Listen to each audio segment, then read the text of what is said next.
What you looking at?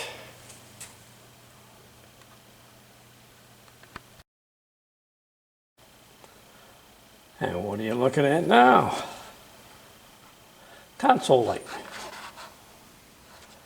She's not working. 65300L console light.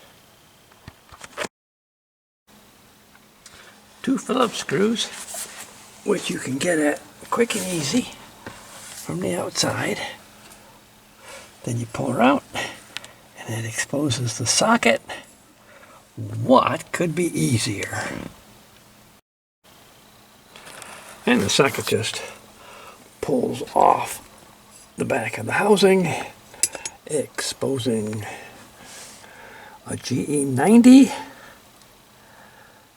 So I checked the filament. Yep, this was broken.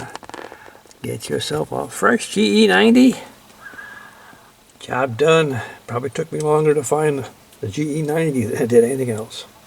Love it. Done.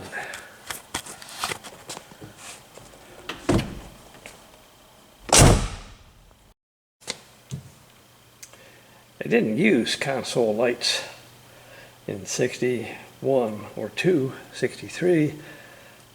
As shown here is the first one to get them. It's a different kind of console light though. And you don't find any screws on the outside. Well, those are a pry off. You wouldn't think, but yep, you pry off that bezel and then you can get to it. You know, you're afraid of damaging things and that bezel won't want to come off, but